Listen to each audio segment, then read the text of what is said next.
Okay. तो पहले आगे बढ़ने से पहले एक छोटा सा टॉपिक है जिसको बोलते हैं वेर आर्ग। वेर आर्ग मतलब वेरिएबल आर्गुमेंट। ठीक है। जब आप फंक्शन डिक्लेयर करते हैं तो उसमें पैरामीटर की लिस्ट डिक्लेयर करते हैं, राइट। और उस पैरामीटर के करस्पॉन्डिंग जो आपका क्लाइंट कोड होता है जहाँ से उस फंक्शन को कॉल करते हैं, उसमें जो वैल्यूज पास करते हैं तो क्या बोलते हैं, आर्गुमेंट बोलते हैं, राइट। ठीक है। तो जैसे इन नॉर्मल कंटेक्स्ट हम बात करते हैं constructor 0 arg constructor, 1 arg constructor, 2 arg constructor. तो क्या मतलब होता है इसका कि कंस्ट्रक्टर एक पैरामीटर, उस कंस्ट्रक्टर के लिए एक पैरामीटर डिफाइंड है। अगर 1 आर कंस्ट्रक्टर है तो 0 आर कंस्ट्रक्टर है, इसका मतलब कोई भी पैरामीटर डिफाइंड नहीं है। 2 आर कंस्ट्रक्टर इसका मतलब कि पैरामीटर लिस्ट में 2 आर्गुमेंट के लिए जगह है, यानी 2 पैरामीटर डिफाइंड है, राइट। ठीक है। जब हम कहते हैं वेर आर, नॉर्मली ये फंक्शन पे अप्लाई हो सकता है, कंस्ट्रक्टर पे अप्लाई हो सकता है, राइट। तो जब हम वेर आर कहते हैं इसका मतलब होता है कि वेरिएबल आर्गुमेंट, जब हमें पहले से आर्गुमेंट का नंबर न पता हो। ठीक है। इस सिचुएशन को बोलते हैं वेरिएबल आर्गुमेंट। ठीक है। बहुत सिंपल सा कंसेप्ट है और ऐसा नहीं है कि सिर्फ जावा के लिए ही है, कई सारे डिफरेंट लैंग्वेजेस में इसको आप इसको देखेंगे। तो एक छोटा सा कोड मैंने ऑलरेडी लिख रखा है, क्योंकि टाइम के फेवर में हम टाइम वेस्ट नहीं करना चाहते हैं। See this code, the class is vararg demo. इसमें एक स्टैटिक मेथड हमने डिफाइन कर दिया है। ठीक है। ये स्टैटिक मेथड है शो नेम्स। ठीक है। अगर ऐसे होता तो क्या होता, सिंगल आर्गुमेंट होता, 1 आर्ग होता इस मेथड का, शो नेम्स मेथड या फंक्शन 1 आर्ग कहलाता। लेकिन अगर हमने 3 डॉट लगा दिए यहाँ पर और उसके बाद वेरिएबल का नाम लिखा है, तो it means the name is not just a parameter to hold a single argument, rather it can hold multiple arguments, any number of arguments starting from 0, 1, 2, 3, 4, 5 and number. 0 एक बार हम चेक कर लेंगे। ठीक है। उसमें मुझे थोड़ा सा डाउट है। ठीक है। याददाश्त हो सकता है मैं भूल गया हूँ, तो एक बार उसको ट्राई कर लेंगे, अभी ट्राई कर चेक कर लेंगे। ठीक है। आई बिलीव 0 और मोर एनी नंबर, राइट। अब देखिए इस मेन फंक्शन है, मेन फंक्शन से शो नेम्स इस मेथड को मैंने 3 बार कॉल किया है ना। पहली बार जब कॉल किया है तो उसमें 3 स्ट्रिंग आर्गुमेंट्स पास किए हैं, अमित, रवि एंड सीता। दूसरा जो पास किया है उसमें सिर्फ जॉन एक पास किया है, तीसरे में एक भी पास नहीं किया है। इसका मतलब 0 और मोर है ना। इसका मतलब 0 और मोर है। अब जब पहली बार शो नेम्स कॉल हो रहा होगा तो नेम्स में 3 वैल्यूज रिसीव होंगी। ठीक है। इस नेम में एक वैल्यू नहीं बल्कि 3 वैल्यू रिसीव होगी। सिंटेक्स क्या है, data type, string, int, float, double, whatever, even student class का नाम भी हो सकता है, राइट। 3 डॉट विदाउट स्पेस, उसके बाद स्पेस देके वेरिएबल नेम। ठीक है। क्या नाम है भाई? हाँ हाँ, उमर। उमर बताओ कि ये जो नेम्स है ये कैसा वेरिएबल है, किस टाइप का है? किस टाइप का है ये, किस टाइप के डाटा को होल्ड करेगा? स्ट्रिंग। कितने डाटा को होल्ड करेगा? ये डॉट डॉट क्या है, 3 डॉट डॉट क्या है?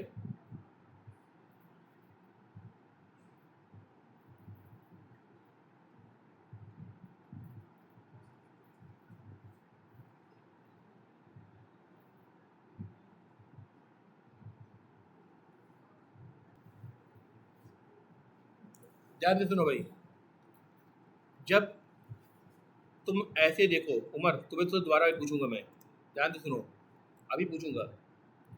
ऐसे में कहता तो क्या बोलता, शो नेम्स का के अंदर एक पैरामीटर है जिसका नाम, वेरिएबल का नाम नेम्स है, और ये स्ट्रिंग वैल्यू को होल्ड करेगा, सिंगल स्ट्रिंग वैल्यू को होल्ड करेगा।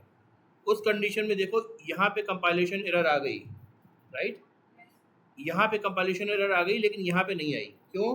क्योंकि यहाँ पे तीन चीज़ें हम पास कर रहे हैं। मेथड जो बना है अभी एक वैल्यू को रिसीव करने के लिए बना हुआ है, यहाँ हम कुछ भी पास नहीं कर रहे हैं, और जो मेथड बना है वो एक वैल्यू को रिसीव करने के लिए बना है।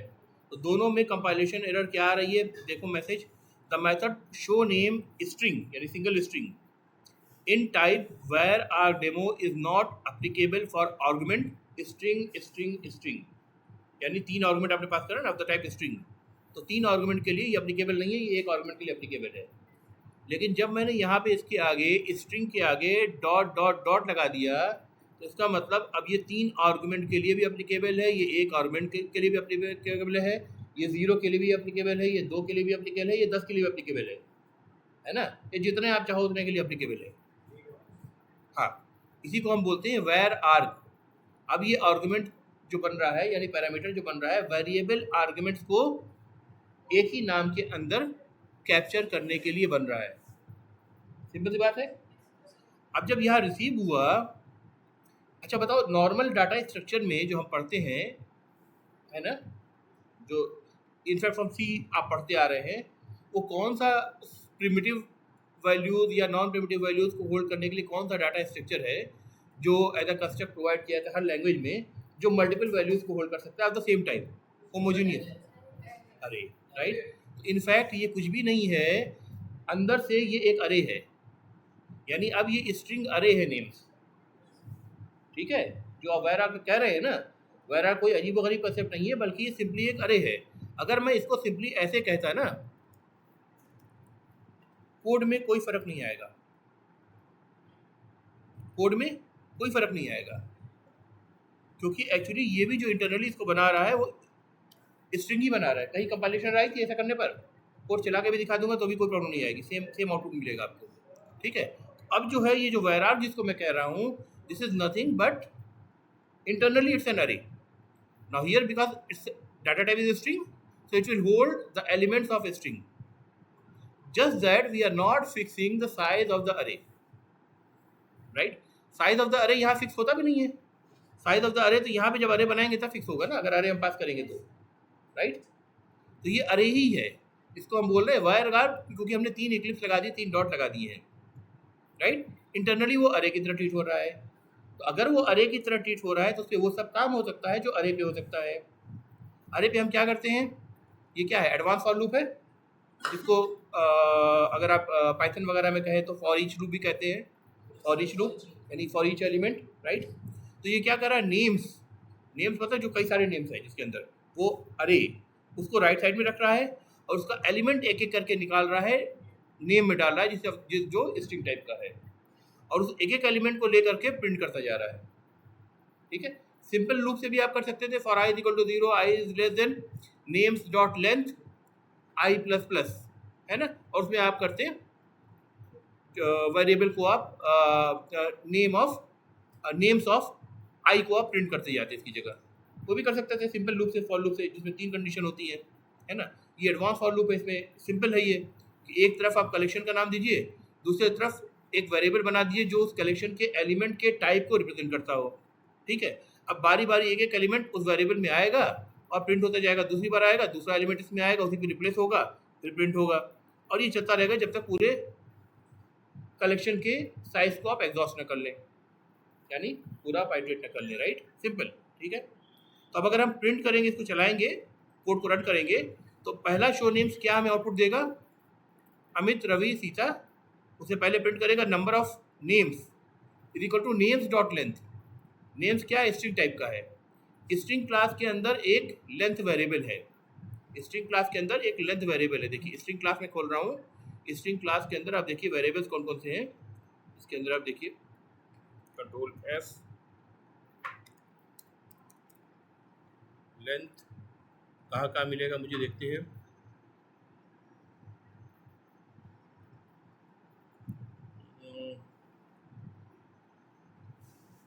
ऊपर ही देख लेते, ऊपर ही मिल जाएगा।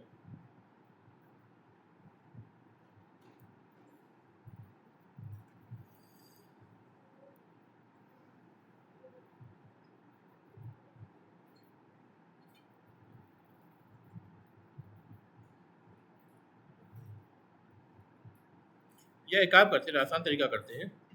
स्ट्रिंग क्लास है, इसका हम वो देख लेते हैं, आउटलाइन। आउटलाइन में देखिए आपको हैश कोड है 0 नीचे देखते हैं, पब्लिक होना चाहिए।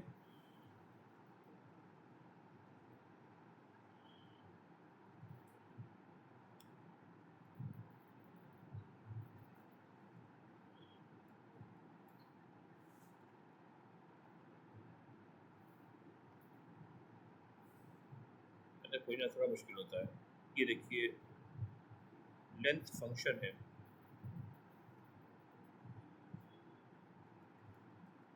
हमने क्या यूज़ करा है,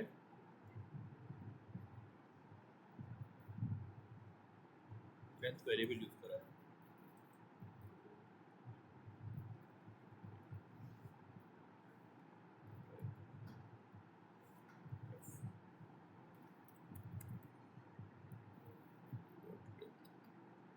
खोजना पड़ेगा, मिल जाएगा। ठीक है, वैसे इसको लेंथ फंक्शन से भी रिप्लेस किया जा सकता है, आई थिंक कोई फर्क नहीं पड़ना चाहिए, लेंथ की वेरिएबल है। ठीक है, अलग लैंग्वेज में अलग अलग होता है। खैर बहरहाल, तो लेंथ जो दे रहा है वो आपको साइज बता रहा है।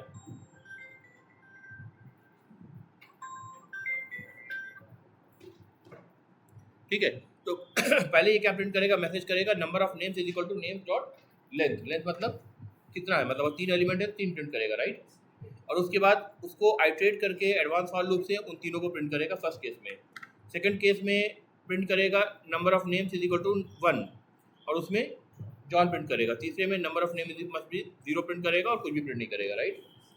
एक बार रन करके देखते हैं।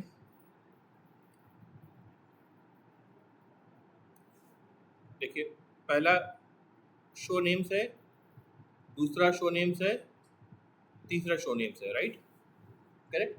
तीनों का ये आउटपुट है।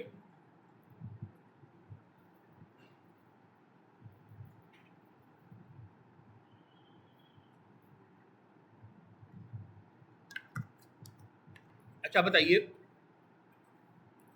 कि ये मेथड जो है शो नेम्स है, ये स्टैटिक क्यों डिक्लेयर कर रखा है मैंने?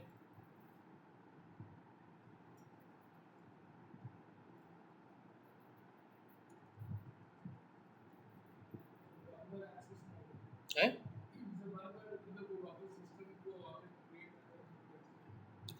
सिस्टम को ऑब्जेक्ट क्रिएट ना करना पड़े, क्यों? क्योंकि हम इसको मेन मेथड से कॉल कर रहे हैं, राइट। और मेन मेथड खुद स्टैटिक है, यानी मेन मेथड जब रन हो रहा है उसको कौन रन कर रहा है, जेवीएम रन कर रहा है। और जब जेवीएम रन कर रहा है तो कैसे कर रहा होगा, वेयर आर डेमो जो क्लास नेम है डॉट मेन लगा के कॉल कर रहा होगा बिना ऑब्जेक्ट बनाए। ठीक है, तो जब उस वक्त तक ऑब्जेक्ट नहीं बना, तो अगर ये नॉन स्टैटिक मेथड होता तो क्या प्रॉब्लम होती, तो फिर हम डायरेक्टली शो नेम्स नहीं कॉल कर सकते ना, क्योंकि फिर स्टैटिक कंटेक्स्ट से नॉन स्टैटिक कंटेक्स्ट को हम कॉल करना चाह रहे हैं। नॉन स्टैटिक कंटेक्स्ट ऑब्जेक्ट के बनने के बाद पिक्चर में आता है, स्टैटिक कंटेक्स्ट बिना ऑब्जेक्ट बने पिक्चर में आ जाता है, राइट। हम डायरेक्टली शो नेम्स कर रहे हैं, ठीक है, राइट। तो ये बिना हम, ये हमेशा में ध्यान रखना पड़ेगा, कभी भी किसी स्टैटिक मेथड से नॉन स्टैटिक वेरिएबल या मेथड को बिना उसका ऑब्जेक्ट बनाए कॉल नहीं किया जा सकता। ठीक है, अगर ऐसा करना है तो उस वेरिएबल या मेथड को भी स्टैटिक होना ज़रूरी है। अगर हम इसको ऐसे कॉल करना चाहते हैं नॉन स्टैटिक, तो हमें क्या करना पड़ेगा बताओ, ऑब्जेक्ट बनाना पड़ेगा, राइट। हाँ, तो हमें क्या करना पड़ेगा, वेयर आर डेमो, मान लीजिए मैंने इसका नाम रख दिया demo is equal to new var are demo, ऐसा हमको लिखना पड़ेगा। और फिर हर जगह हमें क्या करना पड़ेगा, डेमो डॉट अगेन ये रहो तो डेमो डॉट।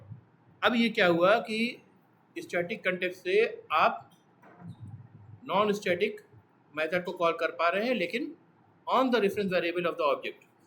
ठीक है, तो हमेशा आप इस बात का ध्यान रखेंगे, कभी भी किसी स्टैटिक मेथड से नॉन स्टैटिक वेरिएबल या मेथड का अगर कॉल हो रहा है बिना ऑब्जेक्ट बनाए, तो आउटराइट आप कह दीजिए कि सिंटेक्स में कंपाइलेशन एरर है।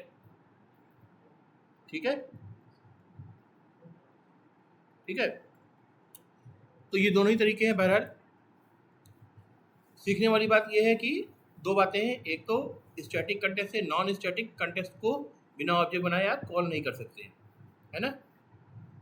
दूसरी बात ये है कि ये जो नेम्स है जिसको मैं वेर आर कह रहा हूँ, इसका सिंटेक्स ये है कि टाइप बताएं आप, टाइप के बाद 3 डॉट बताएं, फिर वेरिएबल नेम बताएं, करेक्ट। और this is nothing but a array, ठीक है।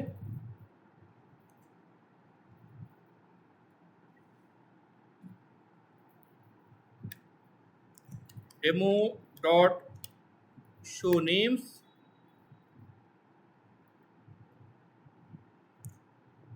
उमर, तुम्हारा पूरा नाम क्या है?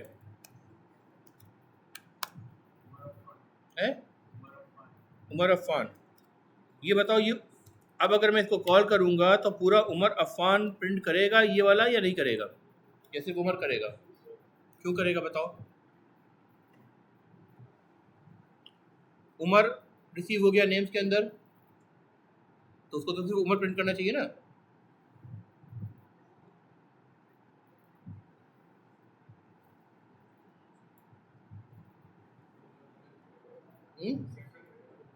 क्या करेगा बेटा? आपको बताया ना, ये नेम सब क्या है, ये अरे है। तो जब अरे है तो इंडेक्स पोजीशन 0 पे उमर जाएगा। स्पेलिंग मिस्टेक है, राइट, मैं स्पेलिंग सही कर दूं आपकी। आपका नाम जो है ऐसी शख्सियत का नाम है कि इसको गलत नहीं कर सकता मैं, ठीक है। आप पढ़े चाहे ना पढ़े वो अलग बात है, ठीक है। तो पहला जो जाएगा वो नेम्स के इंडेक्स पोजीशन 0 पे जाएगा। अफान जो जाएगा वो इंडेक्स पोजीशन 1 पे जाएगा, राइट, करेक्ट। अगर मैं एक और ऐड कर दूं MCA, ठीक है, तो ये किस इंडेक्स पे जाएगा? 0 1 2, पूरा मामला गायब है।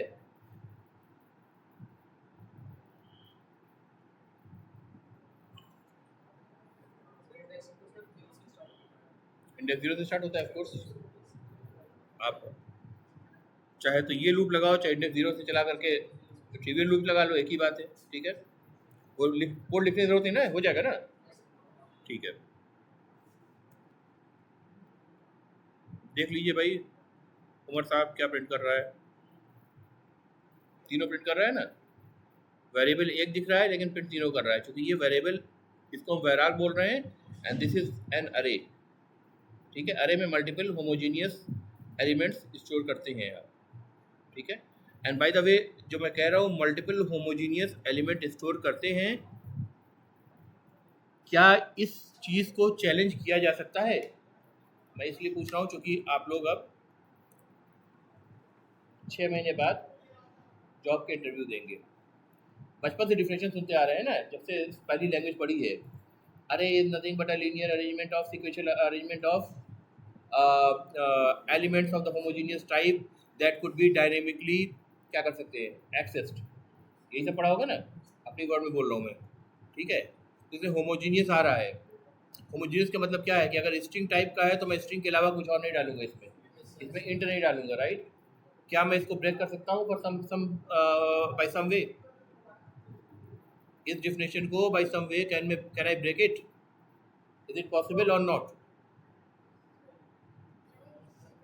है array list is just a dynamic array, वो भी उसके अंदर भी अरे ही मेंटेन हो रहा है, बस उसकी साइज को कंट्रोल कौन कर रहा है? वो खुद वो क्लास कर रहा है, रेलिस्ट क्लास कर रहा है। अदरवाइज आप उसको खोल के कोड देखिए ना, उसके अंदर अरे ही मेंटेन हो रहा है। नहीं कर सकते हैं? देखो तुम, मैं काम करता हूँ तो मैं दिखा देता हूँ अभी। एक और फंक्शन लिख देता हूँ, ठीक है।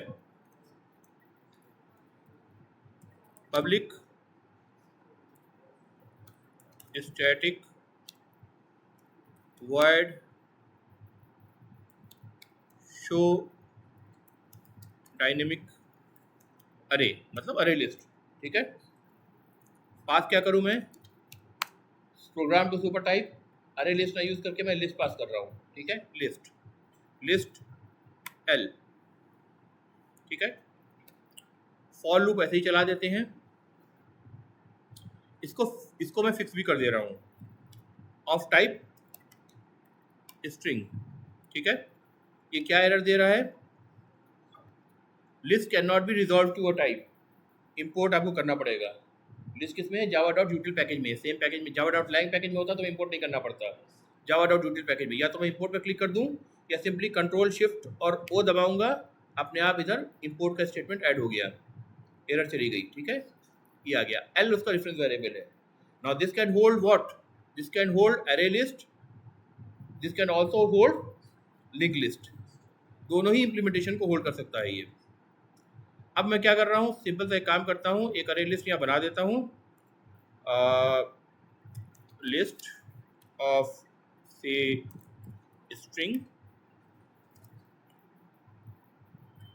लिस्ट इज इक्वल टू, यहाँ भी लिस्ट ही कर देता हूँ ताकि सिंक रहे, कोड ऐसे ही लिखा जाता है। न्यू, अब ये देखिए दिखा रहा है मुझे अरे लिस्ट।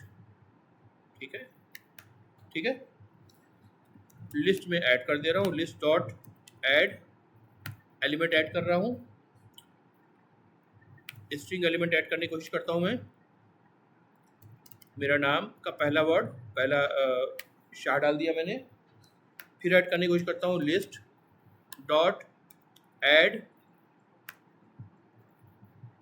अब की बार मैं 5 ऐड करने की कोशिश कर रहा हूँ। ऐड हो रहा है, लिस्ट के अंदर स्ट्रिंग डाल रखा है। ठीक है,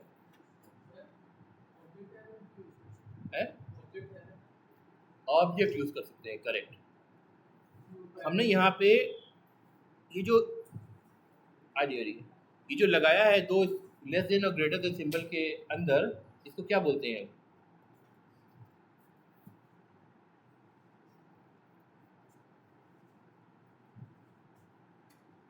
अच्छा, पर्पस क्या होता है वो बताओ, क्या बोलते हैं? पुराने वीडियो में देख लेना, पर्पस क्या होता है ये बताओ।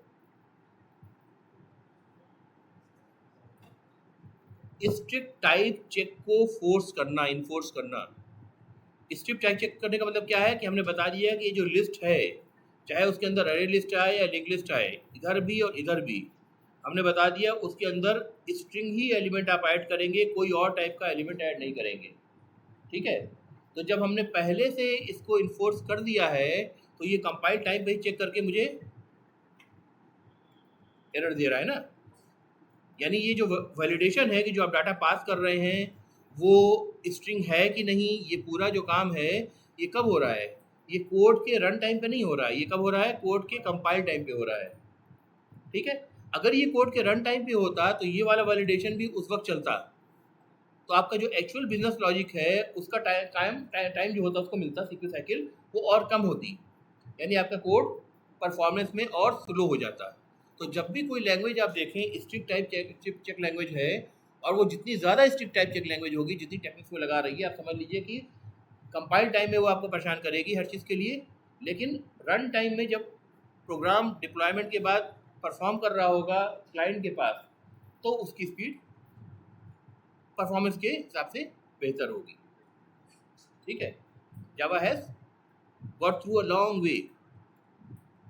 ठीक है, क्योंकि एक जावा की कमी है, ये सिर्फ कंपाइल्ड लैंग्वेज नहीं है, ये कंपाइल्ड एंड इंटरप्रेटेड लैंग्वेज है। तो कुछ काम इंटरप्रिटेशन यानी रन टाइम पे भी हो रहा है। तो जावा ने इंटरप्रिटेशन के बहुत सारे काम को इन सब तरीकों से, जैसे स्ट्रिक्ट टाइप चेक ही उसमें एग्जाम्पल हो गया, उससे कंपाइल टाइम में डाल दिया उसको, ताकि उधर जो है उधर इम्पैक्ट, रन टाइम पे इम्पैक्ट ना आए। ठीक है,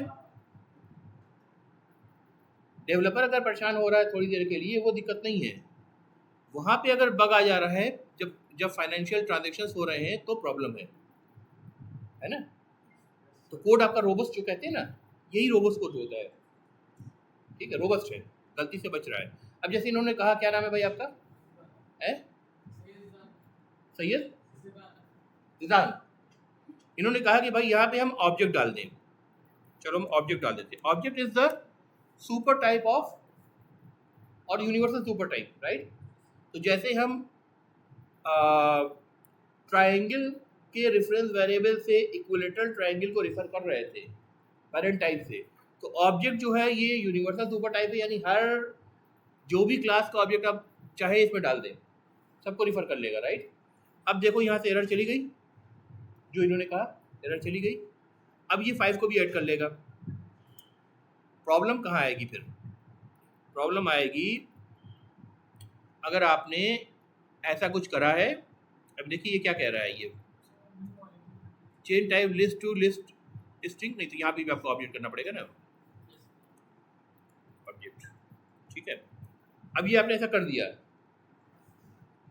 फंडामेंटल जो डिफिनेशन है आपने अरे की वो ब्रेक कर दी। ये डायनेमिक अरे कैसे बता रहा हूँ, वैसे ही सिंपल अरे कैसे बता दूंगा, ठीक है। आपने जो फंडामेंटल डिफिनेशन है उसको ब्रेक कर दी। Now this is no more an homogeneous list of अरे एलिमेंट्स। यहाँ स्ट्रिंग होल्ड कर रहा था, यहाँ पे ये क्या होल्ड कर रहा है, इंटीजर होल्ड कर रहा है। होमोजीनियस कहाँ रहा, नहीं रहा।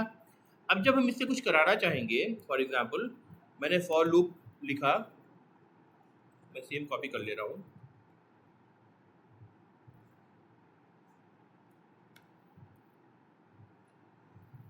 और इसमें क्या है, लिस्ट है,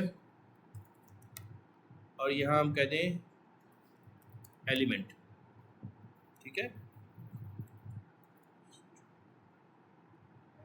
स्मॉल लेटर है ना लिस्ट का, ठीक है। अब यहाँ पे हम एलिमेंट को लेकर के हम प्रिंट कर दें, ठीक है। कोड में कोई कंपाइलेशन एरर आई है क्या? एक भी कंपाइलेशन एरर है भाई? कोड लग रहा है कि परफेक्ट सही है ना, चलेगा रन टाइम पे है, नहीं चलेगा कि चलेगा? क्या बोलते हो, नहीं चलेगा? अगर नहीं चलेगा तो क्या होगा, गेस करो। लूप में लिस्ट में भले ही 2 तरह के एलिमेंट आ रहे हैं, पर हम उसको स्टोर जो कर रहे हैं वो स्ट्रिंग टाइप के उसमें कर रहे हैं। लेट्स सी क्या करता है ये, प्रिंट उसी स्ट्रिंग को कर रहे हैं।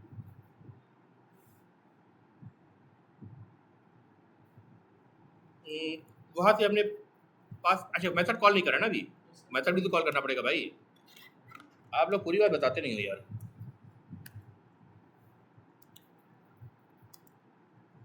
शो डायनेमिक करे, इसमें हम क्या पास करते हैं, लिस्ट पास करते हैं, ठीक है। अब ये क्या कह रहा है, ये तो स्टैटिक है, ठीक है, तो चलना चाहिए। क्या बोल रहा है ये बताओ, change method show dynamic list string of, अच्छा यहाँ पे हमने लगा रखा है ना, यहाँ पे भी ऑब्जेक्ट कर दें, क्या कहते हैं आप, कर दें ऑब्जेक्ट। अगर हम यहाँ पे ऑब्जेक्ट कर देंगे तब क्या होगा, देखो पहली प्रॉब्लम यहाँ पे आएगी कंपाइलेशन में। अगर हम यहाँ पे ऑब्जेक्ट कर देंगे तो पहली प्रॉब्लम आएगी कंपाइलेशन में। ये लिस्ट जो है ये ऑब्जेक्ट की है, एलिमेंट जो है स्ट्रिंग का है। अब ये क्या कह रहा है आपसे, type mismatch, cannot convert from element type object to string.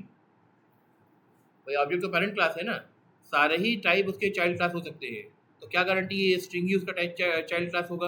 हो सकता है उसमें एनिमल आ रहा हो, नहीं कह सकते। तो यहाँ पे आपको क्या मिला, कंपाइलेशन में एरर। अगर हम ऐसा नहीं करते हैं, हम स्ट्रिंग लगा देते हैं, स्ट्रिंग लगाते हैं, तो थोड़ा सा ये हमें परेशान कर रहा है। ये क्या बोल रहा है,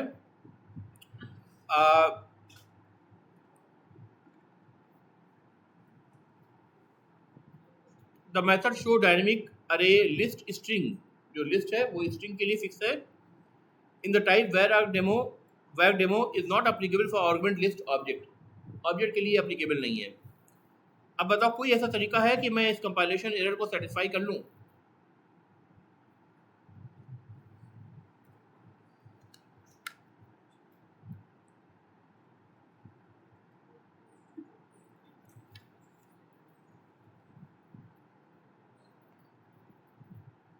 कोई ऐसा तरीका है?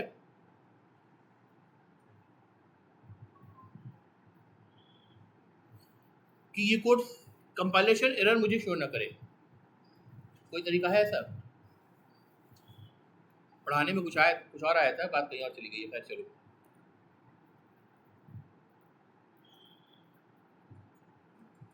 इस कंपाइलेशन एरर को मुझे यहाँ से जो रेड लाइन दिख रही है इसको हटाना है इधर से, पूरे स्क्रीन पर कहीं कोई कंपाइलेशन एरर ना आए।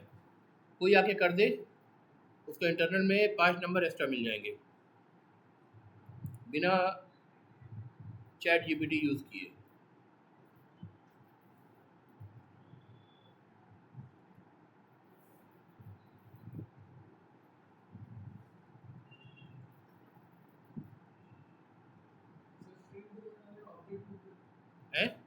बताओ क्या करें? यहाँ पर ऑब्जेक्ट लिख दिए, वही तो बोल रहा हूँ। अगर ऑब्जेक्ट लिखेंगे तो कंपाइलेशन यहाँ आ जाएगी। अच्छा, इसको स्ट्रिंग रहने दें, यहाँ पे ऑब्जेक्ट कर दें, ऑब्जेक्ट कर दें। अब देखो ये तो अभी भी प्रॉब्लम कर रहा है ना, यहाँ भी ऑब्जेक्ट कर दें।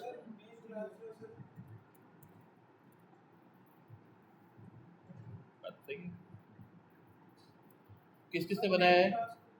आप और आप, सही बता रहे हो। और 1 2 3 4, चारों का नाम मुझे व्हाट्सएप कर दो, चारों का नाम व्हाट्सएप करो। अभी करो, अभी करो, भूल जाऊंगा मैं। हाँ पर्सनल कर दो, ठीक है। चलो, अच्छा लगा, 2 4 लोग तो एटलीस्ट दिमाग लगा रहे हैं। हालांकि सबसे ज़्यादा पहला जो उसने मतलब अटेम्प्ट किया था वो उसने किया था। देखो फिर से नाम बोलो बेटा।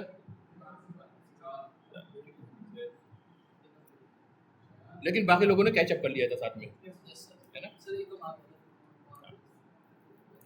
वो सब भी हम नहीं करते, टाइप कास्ट भी करते थे तो भी हो जाता है, ठीक है। इतना कुछ नहीं करते, टाइप कास्ट भी करते थे तो हो जाता है। अब कोड चलेगा, बताओ चलेगा है? चलेगा या नहीं चलेगा, ये डाउटफुल हो। तीन ऑप्शन है, चलेगा नहीं चलेगा या नहीं पता। तो चल जाएगा तो क्या मतलब चल जाएगा कहने पर ये भी बताओ क्या पॉसिबिलिटी है? एक्सेप्शन को किस टाइप का आ सकता है अगर एक्सेप्शन आएगा तो?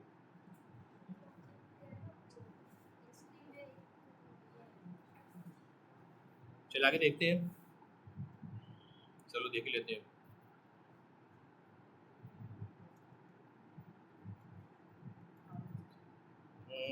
इसमें मैंने क्या पास किया था? लिस्ट, क्या हुआ? एक मिनट, सेव नहीं किया क्या मैंने? सेव तो किया है। लिस्ट में आ रहा है, लिस्ट में ऑब्जेक्ट को ले रहा है, फिर एलिमेंट को प्रिंट कर रहा है, राइट।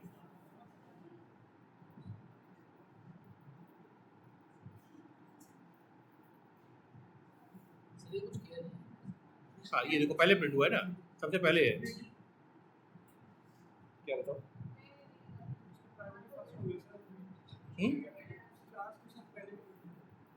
उस क्लास को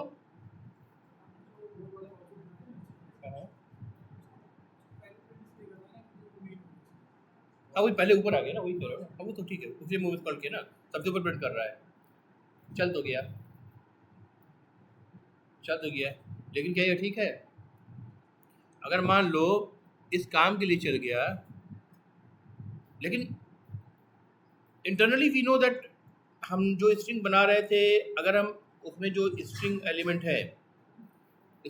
है उसका हम फॉर एग्जांपल हम इसको एक काम करें, क्योंकि हमें पता है कि मान लो हमने मल्टीपल एलिमेंट्स ऐड करे हैं ऑफ टाइप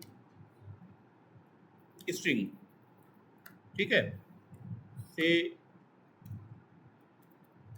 इमरान इधर ऐड करा है, गलती से 5 ऐड कर दिया मैंने, है ना। अब ये समझो कि आपके पास यूआई है, यूआई पे आप एलिमेंट ऐड करते जा रहे हैं, ठीक है। उसमें हमने गलती से 5 ऐड कर दिया, उसने अलाउ कर दिया आपको, ठीक है। लेकिन हमारे दिमाग में तो ये है कि भाई ये जो चीज़ है ये है तो स्ट्रिंग, ठीक है।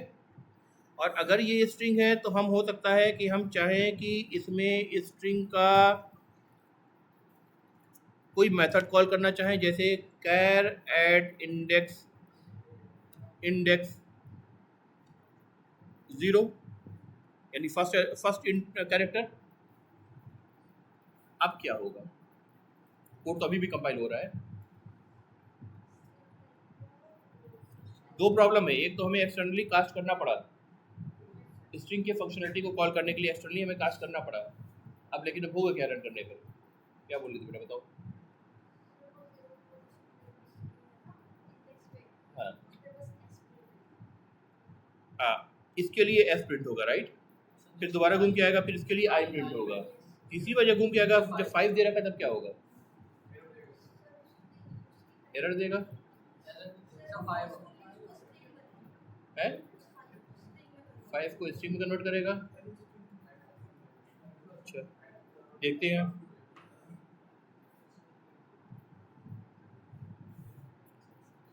क्या एक्सेप्शन मिला आपको? क्लास कास्ट एक्सेप्शन, नाम से क्या समझ में आ रहा है? वो दोनों प्रिंट कर देगा, वो ऑफ कोर्स प्रिंट कर देगा। एक्सेप्शन तीसरी बार में आया ना, दो बार तो लूप चल ही गया, तो जब लूप चल गया तो हाथों हाथ आपको आउटपुट ही मिल गया। जब तीसरी बार लूप में पहुंचा तब तो प्रॉब्लम आई ना, क्योंकि अब उसको 5 मिला, हमने उसको कास्ट कर रखा है स्ट्रिंग में, और उसको मेथड कॉल कर रखा है कैर एट इंडेक्स 0। अब वो स्ट्रिंग तो है नहीं, जब स्ट्रिंग नहीं है तो अगर वो न्यूमरिक इंट है तो मैक्सिमम हम एक्सपेक्ट कर सकते हैं कि जेवीएम उसको इंटीजर नाम की क्लास में कन्वर्ट कर दे, which is a wrapper class. Maximum ये एक्सपेक्ट कर सकते हैं, इससे ज़्यादा कुछ नहीं कर सकते ना।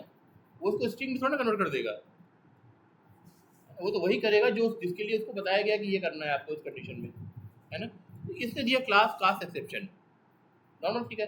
अब क्लास कास्ट एक्सेप्शन के नाम से क्या समझ में आ रहा है?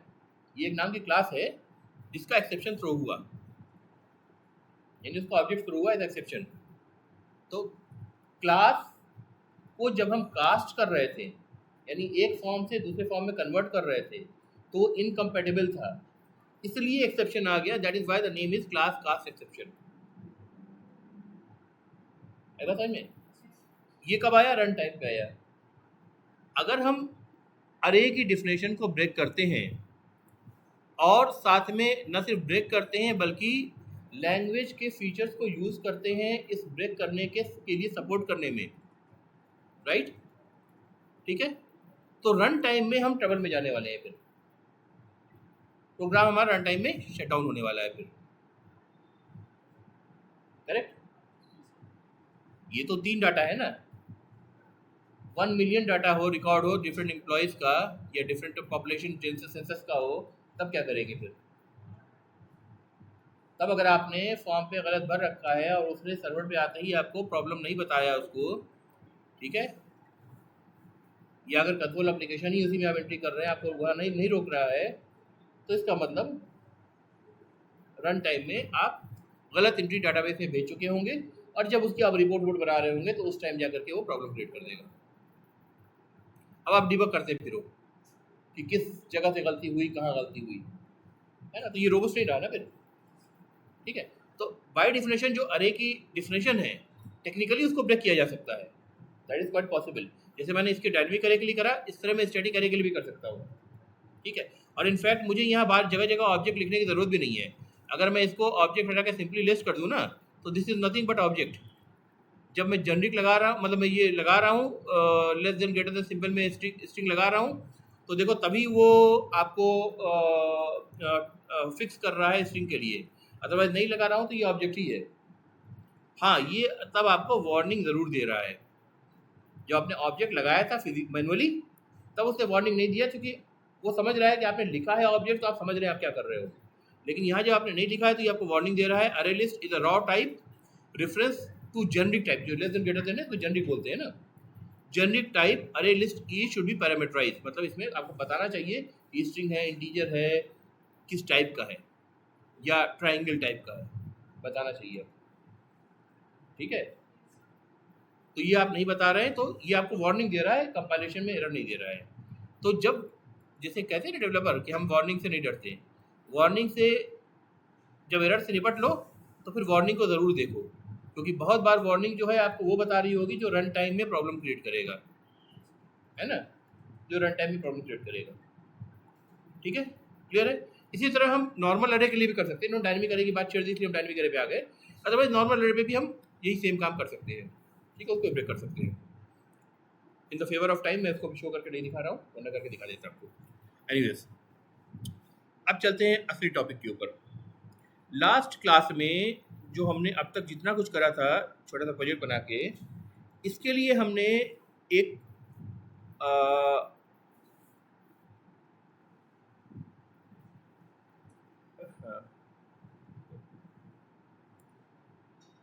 टेस्ट ट्रायंगल क्लास बनाई थी, ठीक है।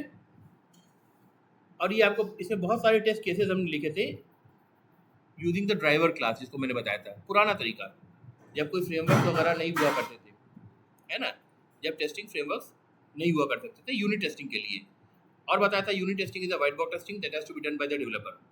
ठीक है, फिर आपको दिखाया था हर एक प्रॉब्लम के लिए मुझे क्या करना पड़ रहा था। अगर मुझे ये चीज़ चेक करनी है, पहला वाला जिसको मैं अनकमेंट कर रहा था, रन कर रहा था, फिर इसको कमेंट कर रहा था, फिर दूसरे को अनकमेंट कर रहा था, क्योंकि पुराना वाला अगर रहेगा तो वही प्रॉब्लम बार बार पकड़ता रहेगा, कोड डूब जाएगा आपका, है ना। दूसरी प्रॉब्लम आप नहीं देख पाओगे अगर एक्सेप्शन आ गया तो, है ना। तो एक जो डिफिकल्टी आपको बताई कि मल्टीपल चीज़ें आप एक साथ टेस्ट नहीं कर सकते, आपको बारी बारी कोड को अनकमेंट करना पड़ रहा था, पुराने कोड को कमेंट करना पड़ रहा था, फिर अगले कोड पे जा रहे थे। ये पुराना वीडियो रिकॉर्डेड है, देख के आना अगर नहीं देखा है तो, ठीक है, दिखाया था मैंने क्लास में, पूरा करके दिखाया था। तो बहुत सारे टेस्ट केसेस हमने देखे थे जिसमें एक्सेप्शंस को भी देखे थे। इक्वल ट्रायंगल को वायलेट कर रहा हूँ, 3 दे दिया मैंने, 3 दे दिया, तो जो एक्सेप्शन आ रहा है वो हम चेक कर रहे थे। अच्छा, वो एक्सेप्शन चेक कैसे कर रहे थे, वो सिर्फ स्क्रीन में देख रहे थे कि एक्सेप्शन आ रहा है ना, वो हम स्क्रीन पे विजुअली देख सकते हैं, उतना ही कर रहे थे, राइट। अब आपको मैं दिखाता हूँ कि अब हम अगर कोई फ्रेमवर्क यूज़ करें, जैसे कि जो सबसे फंडामेंटल फ्रेमवर्क जावा के लिए होता है वो होता है जे यूनिट।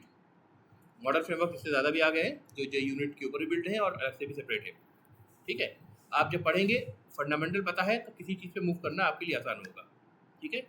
जे यूनिट अभी भी स्ट्रॉन्ग फ्रेमवर्क है जो बहुत जगह यूज़ होता है, कोई प्रॉब्लम नहीं है इसको यूज़ करने में। अगर आप किसी और फ्रेमवर्क नहीं जा रहे, जे यूनिट यूज़ कर रहे, कोई प्रॉब्लम नहीं है, ठीक है, अपने आप में सेल्फ सफिशिएंट है। तो ये जो टेस्ट केसेस मैंने बनाए थे अलग अलग 1 2 3 अलग अलग कंडीशंस के लिए, जो पिछली क्लास में हमने डिस्कस करे, अब उसके लिए देखिए मैंने आपको एक प्रॉपर जे यूनिट टेस्ट केस बनाया है।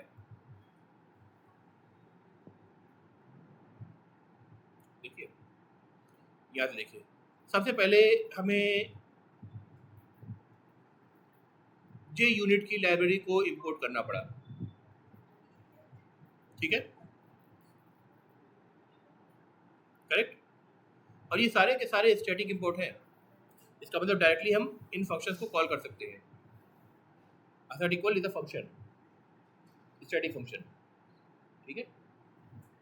जैसा गूगल कर लेना स्टैटिक इंपोर्ट किसे कहते हैं, वो छोटी सी चीज़ समझ में आ जाएगी, ठीक है। तो ये सारी लाइब्रेरीज मैंने इंपोर्ट की हैं, पहला काम, यानी जे यूनिट को अपने प्रोजेक्ट के लिए सेटअप करा है, ठीक है, तभी हमारा ये काम करेगा, ठीक है।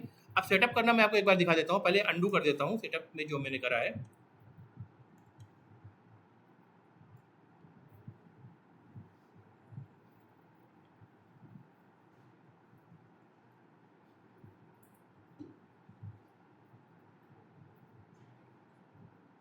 देखो, जब मैंने जे यूनिट लिखना शुरू करा ना, नॉर्मल क्लासेस की तरह, लाइब्रेरी को इंपोर्ट नहीं करा, तो ये मेरे पास सारे एरर्स आएंगी, है ना। इंपोर्ट तो मैंने ऐड कर दिया, इंपोर्ट ऐड करने के बाद ये सारी एरर आएंगी। इंपोर्ट ऐड करने के बाद तो एरर नहीं आनी चाहिए ना। इंपोर्ट करने के बाद एरर क्या आ रही है, the package org is not accessible, ये कहीं पर है, लाइब्रेरी में नहीं आपके मौजूद है, तो ये इसको मिल नहीं रहा है कि जे यूनिट क्या है। जे यूनिट अलग, एक अलग है, ये जावा की अपनी लाइब्रेरी, इंटरनल लाइब्रेरी तो है नहीं। जे यूनिट जो है एक अलग सेपरेट ऑर्गेनाइजेशन है जिसने बना के दिया है आपको एज अ फ्रेमवर्क। फ्रेमवर्क मतलब इसकी कुछ जार फाइल्स होंगी जिनको आप ऐड करेंगे अपने क्लास पाथ में, तब वो सारी क्लासेस और वो सारे मेथड इसको मिलेंगे, राइट। तो ये इंपोर्ट करने के बाद भी एरर दे रहा है। तो आपको करना क्या है, जब आप इस तरह के जे यूनिट लिखेंगे और आपको बोले कि ये सारी चीज़ें नहीं मिल रही, वो सारी एरर दिख रही हैं आपको लाइन से कहीं भी आपको, तो लिखते ही आपको पहला कोड लिखते ही, पहला जब फंक्शन आप लिखेंगे टेस्ट करने के लिए, तो आपको ये प्रॉब्लम दिख जाएगी। आपको क्या करना है, यानी उससे पहले ही इन्फेक्ट कर लेना। आप प्रोजेक्ट ये आपका है, प्रोजेक्ट पे राइट क्लिक करना, इसके प्रॉपर्टीज़ में जाना, प्रॉपर्टीज़ में जाने के बाद जावा बिल्ड पाथ पे क्लिक करना, इसके बाद इसके लाइब्रेरीज में जाना। आपको जावा स्टैंडर्ड एडिशन की लाइब्रेरी दिख रही है, मेरे पास जो मैंने इसको इंक्लूड कर रखी है 21 है, मेरे ख्याल से 25 आ चुकी है, देख लीजिए क्या लेटेस्ट वर्जन है। मैं 21 पे काम कर रहा हूँ क्योंकि यही स्टेबल है अभी तक, ठीक है। अब मैं क्या करूँगा, मॉड्यूल पाथ पे जाऊँगा, ऐड लाइब्रेरी करूँगा। दो ऑप्शन होते हैं, add external jar, add library. External jar तब होता है जब कुछ ऐसी जार आप ऐड कर रहे हैं जो कहीं से आपने डाउनलोड करा है, किसी अलग फोल्डर वगैरह में मौजूद है, ठीक है। लेकिन जे यूनिट एज अ बंडल भी आता है क्योंकि इतना मतलब ये फंडामेंटल हो गया है जो जेडीके के साथ भी आता है। ठीक है, आप ऐड एक्सटर्नल जान ना करके ऐड लाइब्रेरी करिए, आप ये रिकॉग्नाइज कर लेगा। इसमें देखो 2-3 ही लाइब्रेरी दे रहा है, मावन के लिए दे रहा है, मावन बिल्ड टूल होता है, कुछ यूजर्स लाइब्रेरी बता रहा है, JRE system library already added है आपकी, है ना। आप जे यूनिट को देख रहे हो, यहाँ पे नेक्स्ट करो और इसको जे यूनिट 5 पूछ रहा है। ठीक है, यही लेटेस्ट है, 3, 4, 5 का ऑप्शन दे रहा है आपको। जे यूनिट 5 को मैंने फिनिश कर दिया, अप्लाई, देखो यहाँ पे आ गया, अप्लाई एंड क्लोज, देखो सारे एरर चले गए आपके, है ना। तो सबसे पहला काम आपको क्या करना पड़ेगा, जे यूनिट की लाइब्रेरी को ऐड करना पड़ेगा अपने बिल्ड पाथ में। ठीक है, तभी ये काम करेगा। ठीक है, फिर आप जो जो है सब में, मतलब पूरे प्रोजेक्ट, एक बार प्रोजेक्ट में कर दिया ना, पूरे प्रोजेक्ट के लिए एप्लीकेबल हो गया। अब जितने भी आप अगर कंप्लीट जे यूनिट की एक मतलब पूरे मॉड्यूल के लिए अलग अलग क्लासेस के लिए कंप्लीट अलग अलग फाइल लिख रहे हो ना, तो उसको कंप्लीट एक सूट बनाने का तरीका होता है, मतलब एक यूनिट बनाते हैं उसको। ठीक है, तो अब बनाओ, कोई बात नहीं, एक प्रोजेक्ट में जितने चाहो बनाओ, अब आपको कोई डिस्टर्ब नहीं करेगा ये। ठीक है, अब देखो इसमें मैंने कर क्या रखा है, ये सब सारी लाइब्रेरीज हैं, ये सारी आपके डेमो की बेसिक इक्विलेटर ट्रायंगल ये सारे इंपोर्ट करे हैं, राइट। अब नीचे आओ, यहाँ से शुरू हो रहा है आपका क्लास जो मैं बना रहा हूँ। ठीक है, ये भी कोड जावा से ही बन रहा है, यहाँ से बन रहा है आपका जे यूनिट का टेस्ट केस। कुछ फंडामेंटल मेथड्स होते हैं, जिसमें एक होता है सेटअप मेथड कहते हैं, एक होता है टीयर डाउन मेथड कहते हैं। ये अगर आप टेस्ट करने से पहले कुछ ऑब्जेक्ट्स वगैरह क्रिएट करना चाहते हो या ऑब्जेक्ट को नल करना चाहते हो गार्बेज कैलकुलेशन के लिए, तो वो सब यूज़ होते हैं। मैंने उसको भी हटा दिया, सिंपल रखा है एकदम। ठीक है, आप पढ़ना शुरू करोगे इस फंडे को समझने के बाद, तो जो यूनिट आप अपने आप पढ़ सकते हो, कोई दिक्कत नहीं आएगी आपको। कोड जावा आना चाहिए। ठीक है, कोड जावा अगर नहीं आती, उसमें आप वीक है तो नहीं समझ पाओगे, इनफैक्ट कुछ भी नहीं समझ पाओगे जो जावा पे बिल्ड हो रही है, चाहे वो स्प्रिंग हो या फिर आपका कोई और फ्रेमवर्क हो, जो भी जावा बिल्ड हो रहा है, आपको समझ में नहीं आने वाला जब तक कोड जावा आपकी बहुत स्ट्रांग ना हो। स्ट्रांग होगी तो बहुत आसानी से समझ में आएगी बातें।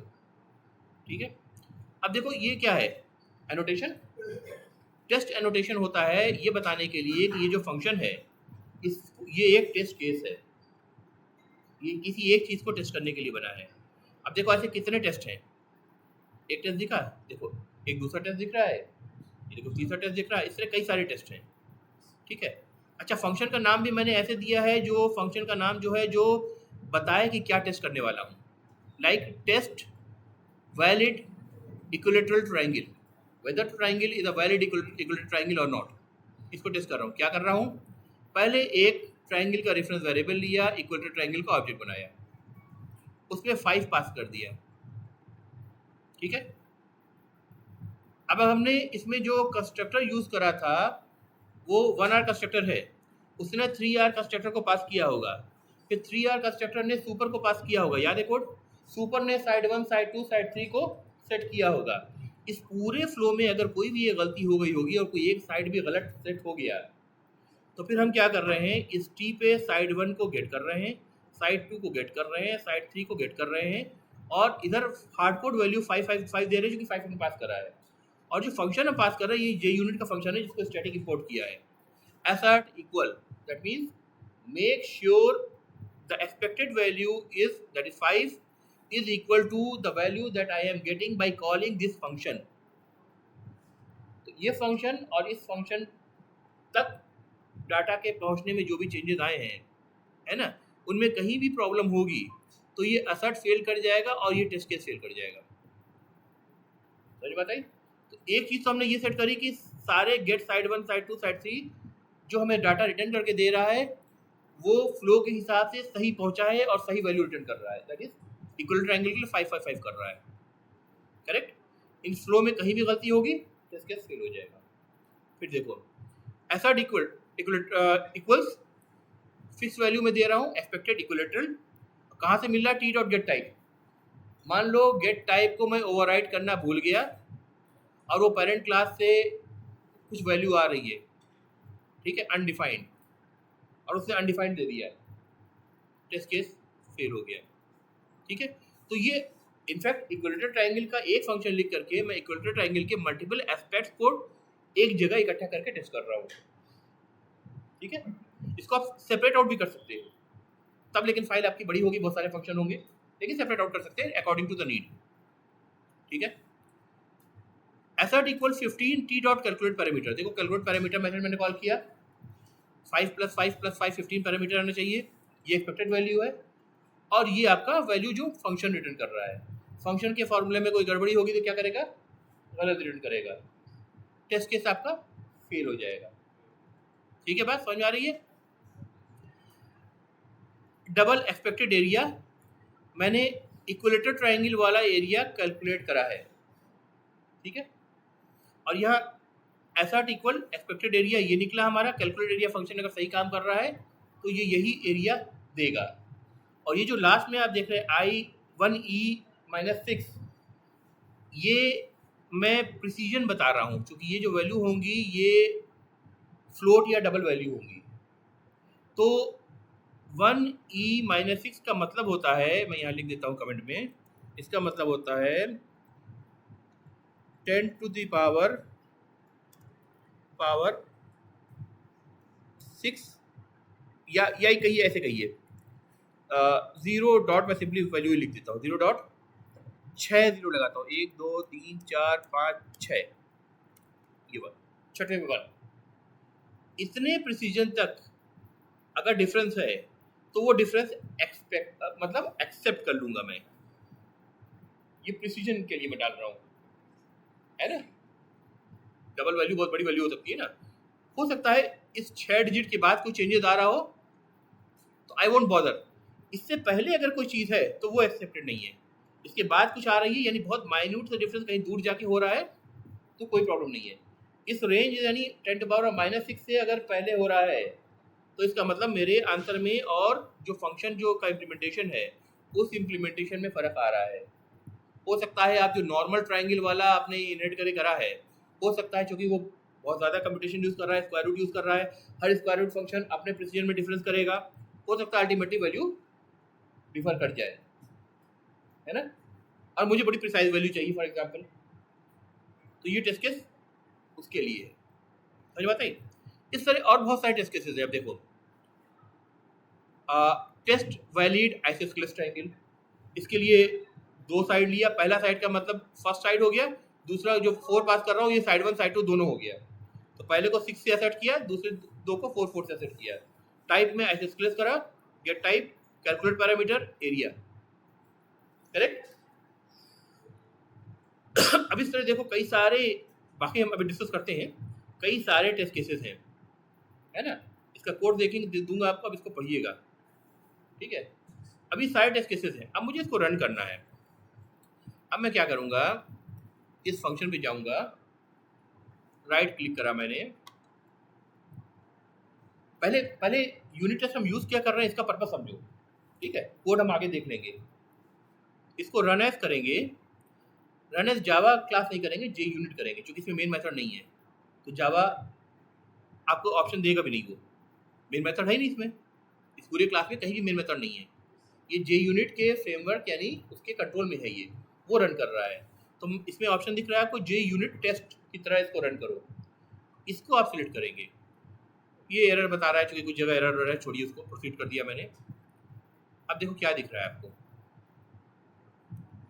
टोटल कितने टेस्ट केसेस दिख रहे हैं आपको, 1 2 3 4 5 6 7 8 9 10 11 फंक्शन मैंने लिख रखे हैं अलग अलग एस्पेक्ट को टेस्ट करने के लिए, और सारे ग्रीन टिक दिखा रहा है, यानी सारे टेस्ट पास हो गए, ठीक है।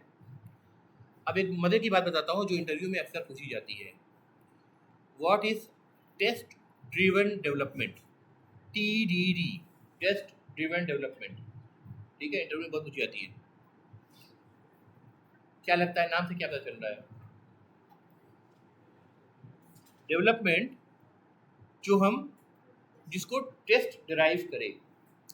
अब इसमें करेंगे क्या, जो आपने पूरा अभी तक, चूंकि आपने पूरा कोड करा इतने दिनों तक ना, तो आप समझ सकते हैं, जो भी triangle class, isosceles triangle class, scalene triangle class, equilateral triangle class के अंदर जितने भी वेरिएबल और फंक्शन हमने लिखे हैं, हम क्या करेंगे, फंक्शन की बॉडी के अंदर स्टेप्स पॉपुलेट नहीं करेंगे, ठीक है।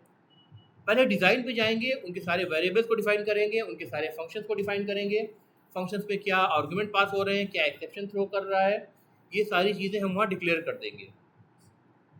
ठीक है।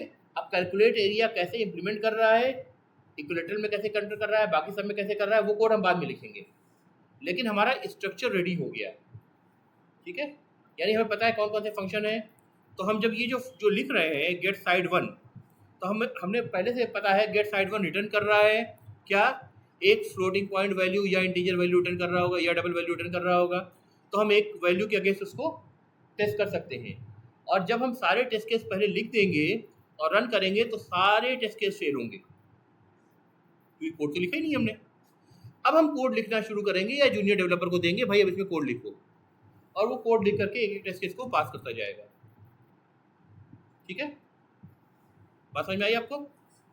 डिज़ाइन किसी और ने करा, डेवलपमेंट कोई और कर सकता है। फायदा क्या हुआ इससे?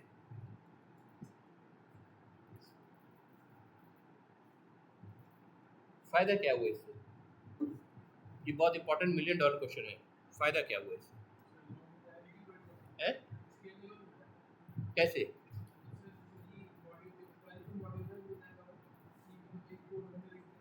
मॉडुलर तो मुझे बनाने का इंटेंशन नहीं है। जब भी मैं लिखूंगा फंक्शन भी लिखूंगा, पूरा मैं क्लास लिख लूँ फिर जे यूनिट लिख लूँ, क्या प्रॉब्लम है?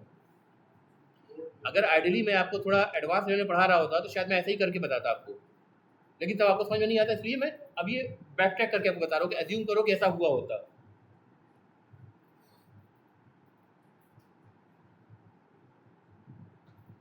सबसे बड़ा जो जो इशू होता है डेवलपमेंट में, डेवलपर जो फेस करते हैं या नाइटमेयर जिसको कहते हैं, वो क्या होता है ना, वक्त तो बाद में फिक्स करता है कोई और, सपोर्ट बैठा होता है वो।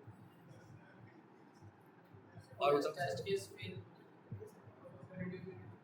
केस तो आप खुद ही लिख रहे हो, आप लिख ही रहे हो कि पास हो जाए वो। आप जब तक टेस्ट केस पास नहीं करोगे आप कोड को आगे भेजोगे ही नहीं, चेक इन ही नहीं करोगे, राइट? और आप कोड को ही जानते हो, उस कोड के हिसाब से टेस्ट केस भी लिख रहे हो। है यूजर इंटरफेस से कोई मतलब नहीं है बेटा, कोई मतलब नहीं है। एक्यूरेसी परफॉर्मेंस बाद में लिखो तो भी आ जाएगी। है रीडेबिलिटी तो यार एक टेस्ट केस लिख दिया इसमें, अभी देखो इसको मैं तुम्हें पढ़ाता हूँ, तुम पढ़ के मुझे बताओ तुम्हें कितना कोड इसमें समझ में आ रहा है। ये सब देखो, ये सब कितना कोड समझ में आ रहा है तुमको। रीडेबिलिटी की बात नहीं करो, कैसे एफिशिएंसी भाई, ऐसे देखो जनरिक टर्म्स मत थ्रो करो यार, ये नेता लोग ऐसे करते हैं।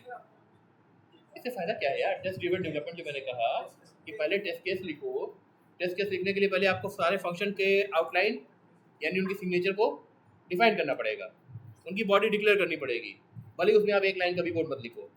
फिर आप उसके हिसाब से, ये जब वो चीज़ डिफाइंड है तो आप टेस्ट केस लिख सकते हो, है ना, क्योंकि पता है कि ये फंक्शन क्या करने वाला है, क्या रिटर्न करने वाला है, क्या रिटर्न करने वाला है, क्या लेने वाला है, ये तो पता है आपको। कोई एक्सेप्शन थ्रो करने वाला है तो वो भी सिग्नेचर में आ जाएगा, थ्रोज दिस एक्सेप्शन, तो उसका बिहेवियर पता है आपको, है ना, इनपुट आउटपुट पता है, बिहेवियर पता है। कैसे वो बिहेव करेगा उसके लिए जो कोड लिखना है वो बाद में हम लिखेंगे। हमने टेस्ट केस लिख दिया, सारे टेस्ट केस फेल होंगे इनिशियली, अब हम कोड लिखेंगे ताकि ये टेस्ट केस बारी बारी पास होते जाए, एक एक पास हो, राइट? फायदा क्या हुआ? ये बहुत मुश्किल काम है करना, टेस्ट ड्रिवन डेवलपमेंट ज़्यादा मुश्किल काम है करना, क्योंकि आप पहले से आपको सोचना पड़ रहा है कि क्लास के अंदर क्या वेरिएबल्स होंगे, क्या फंक्शंस होंगे, फंक्शन की पूरी सिग्नेचर सोचना पड़ेगा आपको, उसके पैरामीटर सोचने पड़ेंगे, रिटर्न टाइप सोचना पड़ेगा, कोई एक्सेप्शन तो थ्रो नहीं कर रहा है, यानी सारे परम्यूटेशन कम्बिनेशन सोचने पड़ेंगे आपको, तब जाके आप टेस्ट केस लिख पाओगे जो फेल करे इनिशियली। है वो कभी भी खत्म नहीं होगा बेटा। अभी मैं और मैंने तो बहुत लिमिटेड लिखा है, अभी मैं कोड में चाहूँ तो कम से कम 25-30 और लिख सकता हूँ। कोड में एक फंक्शन और का ऐड करूँगा किसी क्लास में, फिर मुझे यहाँ पे भी ऐड करना पड़ेगा, तो वो चीज़ जो है ना वो एडिटिव टास्क है, वो बढ़ती जाती है। तो ये क्या कंट्रोल करता है, क्यों इसको इफेसिस करती है अक्सर कंपनी, मतलब जो अच्छी कंपनी होगी वो करती है इसको, और सबसे मुश्किल काम है।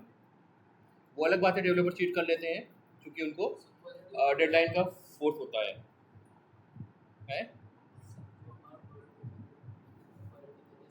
क्वालिटी कैसे बताऊँ?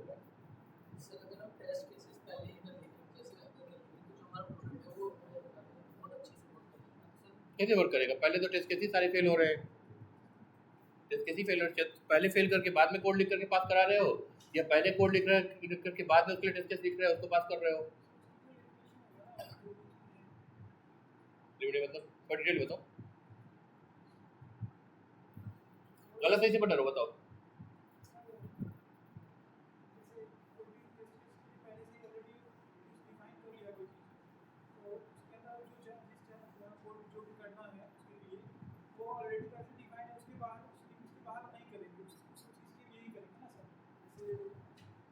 नहीं देखो, जब मुझे कोड दिख रहा है, मैं ही डेवलपर हूँ, मुझे कोड दिख रहा है, तो अगर मैंने पहले पूरी कोड लिख भी दिया है तो भी जो यूनिट केस में बनाऊंगा तो मेरा दिमाग उतना ही लिमिट में चलेगा जितना मुझे कोड दिख रहा है।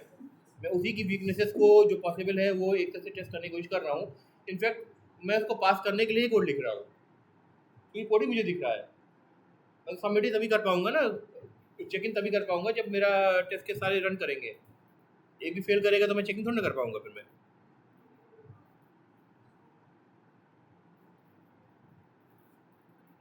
और कुछ दिमाग में आ रहा है?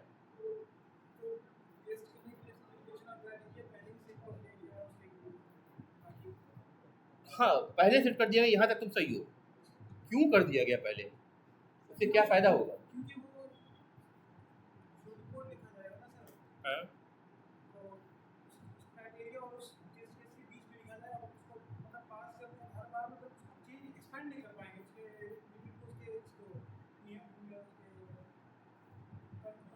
तुम काफी क्लोज पहुंच रहे हो। क्या नाम है तुम्हारा? राशिद। काफी क्लोज पहुंच रहे हो। राशिद का नाम ऐड करना। और कोई कुछ कहना चाह रहा है? अच्छा, पहले एडेड है। अच्छा, 4 लोग थे ना, बचपन कहाँ से आ गया इस बार? एक को छोड़ दिया ना, वो तो ये नहीं था, वो उस केस में ये नहीं था, वो था, उसका नाम अब ऐड कर दो।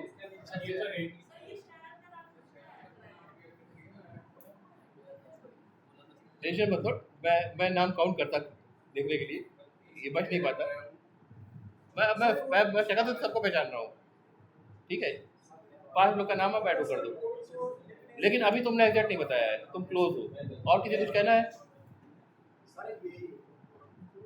देखो, अच्छा लगा, इतना भी अगर आप लोग दिमाग लगा रहे हैं ना, बहुत बड़ी बात है। क्या कह रहे हैं बताओ? हैं? नहीं देखो, ये नेता वाली बातें मत करो, एग्जैक्ट बताओ, रीजन बताओ। हाँ।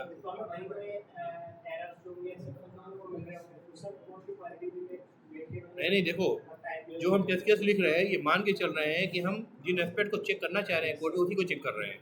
हमें बहरहाल उसको पास करना ही करना है ना। तो ये चाहे हम पहले लिखे चाहे बाद में लिखे, कोड तो वही लिखेंगे ना।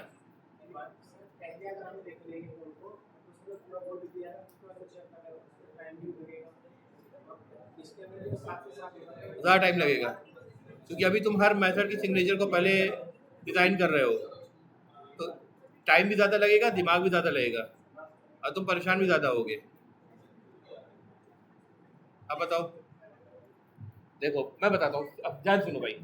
जो आपको आंसर देना है इंटरव्यू में, अगर कोई पूछे आपसे कि टेस्ट ड्रिवन डेवलपमेंट क्या होता है, वो आप बता लेंगे।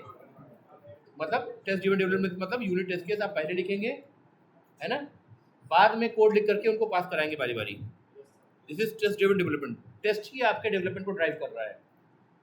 बेनिफिट, जो सबसे बड़ा नाइटमेयर होता है डेवलपर के लिए, वो होता है रिक्वायरमेंट की क्लैरिटी ना होना। रिक्वायरमेंट की क्लैरिटी ना होना, आप कुछ अज्यूम करके अपने दिमाग में चीज़ें बना रहे हो, राइट, करेक्ट।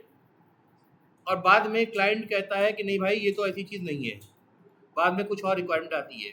तो अब जब आप मेथड की सिग्नेचर डिज़ाइन करोगे ना टेस्ट केस लिखने के लिए, तो आप एक एक बारीकी से एक एक चीज़ पे फोकस कर रहे हो, उसको सोचने की कोशिश कर रहे हो। नहीं समझ में आ रहा, क्लाइंट के पास जाओगे, अपने मैनेजर के पास जाओगे कि भाई इसमें ये क्या चीज़ है, क्या होगा इसमें, क्या चाहते हो तुम मुझसे, है ना। तो जब तक आपको डिज़ाइन पे पूरी, लो लेवल डिज़ाइन पे पूरी क्लैरिटी नहीं मिल जाती, तब तक ना तो आप क्लासेस डिज़ाइन कर सकते हो, ना उनके मेथड की पूरी सिग्नेचर लिख सकते हो, ना उनके अकॉर्डिंग टेस्ट केस बना सकते हो। तो जब क्लैरिटी मिल गई तो बाद में जो रीडू का एफर्ट होता है वो बहुत मिनिमाइज हो जाएगा, और वही बिगेस्ट प्रॉब्लम होती है, क्योंकि उसकी वजह से पूरे पूरे प्रोजेक्ट डंप होते मैंने बहुत बार देखे हैं। हार्ड डेवलपमेंट में देखे होंगे जिसने कुछ साल भी काम किया होगा, स्पेशली सर्विस बेस्ड कंपनीज में अगर काम करा होगा, पूरे थ्रो अवे हो जाते हैं भाई, एकदम बेकार। पूरा कोड रीराइट आदमी जो कंपनी होती है ना, पूरा कॉन्ट्रैक्ट वापस लेके दूसरी कंपनी को देती है ना। जब काम फंसता है ऐसा तो फंसता है कि पूरी पूरी टीम 1.5 साल काम नहीं कर पाई है, उनसे ले करके किसी भी छोटी कंपनी को, जिनको पता हो उनको कि ये बंदा जानकार आदमी है, चाहे उसमें 2-4 लोग ही काम करते हो, लोग खोज के देते हैं इनको काम। मैं अपने आप से सब देखा इधर चीज़ें, ठीक है, बस समझ में आई। तो रिक्वायरमेंट आपकी बड़ी पहले फिक्स होती है, उसके बाद ही आप एक्चुअल डेवलपमेंट करते हो उसमें। इस चीज़ के लिए आप फोर्स होते हैं, इसको मामूली बात मत समझो, इसका जो इम्पैक्ट होता है बड़ा ड्रास्टिक होता है, ठीक है, बात समझ में आई। चलो अब आगे देखते हैं, थके तो नहीं भाई? ठीक है, थक गए तो भी कोई बात नहीं, चलो आज तो पढ़ाई की छोड़ेंगे, क्या करें। तुम लोग को भी जल्दी जाना है, तो क्या रहे अगले मंडे से क्लास रोक दी जाए तक तैयारी करो तुम लोग। तो या तो क्लास करो मंडे से, और नहीं कर रहे हो तो फिर थोड़ा सा सुन लो जितना हो सके कम से कम, ठीक है। छुट्टियाँ बहुत मारी तुम लोगों ने बेटा, बहुत छुट्टियाँ मारी है, बहुत छुट्टियाँ करी हैं तुम लोगों ने। जब देखो तब 2-2 हफ्ते के लिए घर भाग जाते थे, ऐसे काम नहीं होता है ना। चलो अब देखो, अब मैं तुम्हें एक चीज़ बताता हूँ, बंद कर लो भाई। ये जो हम यूनिट टेस्ट केस लिख रहे हैं इसका फ़ायदा क्या है? टेस्ट ड्रिवन डेवलपमेंट के पॉइंट ऑफ व्यू नहीं पूछ रहा हूँ, इसके लिखने का ही फ़ायदा क्या है? लिखने का फ़ायदा ये है कि जब हमारा कोड चेक इन हो रहा है, साथ में सारे यूनिट टेस्ट केसेस भी चेक हो रहे हैं, यानी उन 4 क्लासेस जो ट्राइंगल के लिखे हमने, ट्राइंगल, इक्वल ट्राइंगल, आइसोस्केलेटल ट्राइंगल लिखा है, उसके साथ ये क्लास भी जाएगा, राइट। जब हम इसको रन कर रहे हैं, पहला फ़ायदा तो ये है कि हमें विजुअली एक बार में दिख जा रहा है कहाँ प्रॉब्लम हो रही, कहाँ नहीं हो रही है। पुराने केस में क्या था, पहला टेस्ट केस हमने कमेंट करा तब दूसरा हम रन कर पा रहे थे, दूसरा आपसे सब तीसरे पे जाना है तो दूसरा पहला कमेंट कर रहे हैं तब तीसरे पे जा रहे हैं, एक टाइम में एक बार कमेंट करके मैनुअली चेक कर रहे थे। जो इम्पैक्ट हो रहा था, एक्सेप्शन वगैरह आ रहा है, वो हमें कहाँ दिख रहा था, यहाँ कंसोल पे दिख रहा था, है ना। यहाँ कोई प्रॉब्लम होगी तो यहाँ टेस्ट केस आपको रेड ग्रीन की जगह आपको क्रॉस नजर आएगा, ब्लू क्रॉस नजर आएगा, फेल होता नजर आएगा, ठीक है। मान लीजिए 11 टेस्ट केस है, एक चीज़ फेल कर गई तो यहाँ एक क्रॉस नजर आएगा, ठीक है।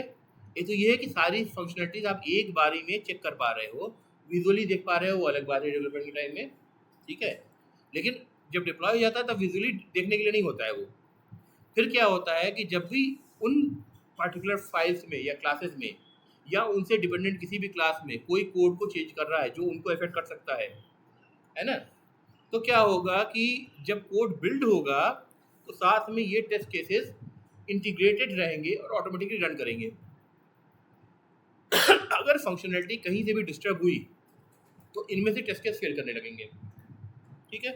जब टेस्ट केस फेल करने लगेंगे तो फौरन जिसने इमीडिएटली कोड को कमिट करा है या चेक इन करा है, जिसकी वजह से बिल्ड में प्रॉब्लम आई है और टेस्ट केस फेल हो रहा है, यानी फंक्शनलिटी फेल हो रही है, उसके पास मेल जाएगा कि देखो फला फला टेस्ट केस फेल हो रहा है। अब वो उस पर दिमाग लगाया सोचेगा मैंने क्या गलती करी, किसी पहले के असम्पशन को मैंने वॉयलेट कर दिया, क्योंकि कोड बेस बहुत बड़ा हो जाता है ना, कई लोग मिलकर काम कर रहे हैं, डिस्ट्रीब्यूटेड टीम में काम कर रहे हैं, तो वो क्या करेगा, फिर उसको फिक्स करेगा।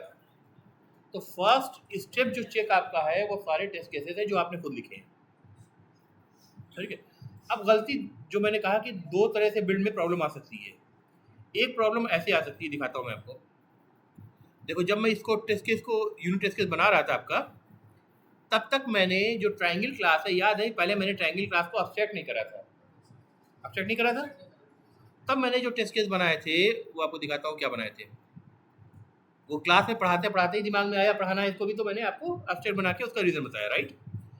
उस वक्त जो टेस्ट केस मैंने बनाया था वो ये देखो, ये वाला है, कहाँ गया टेस्ट ट्रायंगल जे यूनिट ओल्ड, ये देखो मैंने ओल्ड नाम दे दिया इसको, नया उसको कॉपी करके करा। जैसे ही मैंने